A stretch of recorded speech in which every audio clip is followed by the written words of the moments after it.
Kita ada buat kebun jagung. Kebun jagung dekat Serempat? Ada, Serempat ada.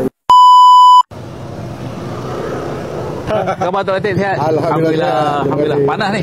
Panas. Alhamdulillah. Tu dah. Tapi tak apalah, kita pergi apa yang ada lah. Tunjuk je lah.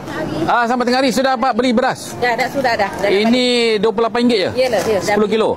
Dah sudah. Ni pun dah beli. Bagus. Selalunya pakai yang ayam. Tapi budak-budak sana kata, Kak, ini pun boleh perisa ayam juga. Nak terai. Produk beras. Ni yang masak, telur, sardin dengan santan.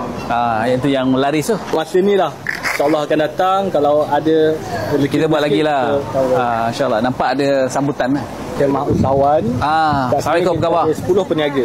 Okey. Salah satu dia lah. Ini boleh pecahkan. So boleh belilah kat semua. Okey. So kita dah allocatekan 1,500 nilai untuk semua pengunjung mewujudkan ekonomi kat sini lah. Ya, kupon je lah.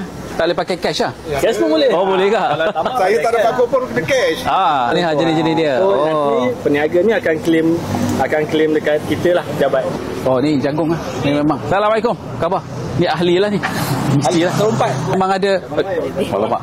Ya. Murah ni. Kita pun tak adalah kira sangat sama dia terus ataupun dia beraliara. Hormat sangat. Saya kagum. Saya bangga. Diteruskan. Dididik anak-anak muda pula lagi. Inilah ini tapak ni kan. Tapak ni. Ini kita akan buka insyaAllah dalam masa yang terdekat. Gambar pun dah naik. Lobby ni? Apa? Tak boleh guna. Cuma ada beberapa peralatan yang belum sampai. Contoh macam cashless punya mesin. Terminal punya. Belum sampai dengan finishing sikit-sikit lah. Berapa sebenarnya kos sini? Ini total semua kita nak kena kira baik-baik. Kos dengan hasil. Saya percaya benda tu semua dah buat lah. Kalau tidak takkanlah dah buat ni kan. Mudah-mudahan okey lah. Untuk sebab ni kan kedai peladang. Masak. Ini 2 kilo.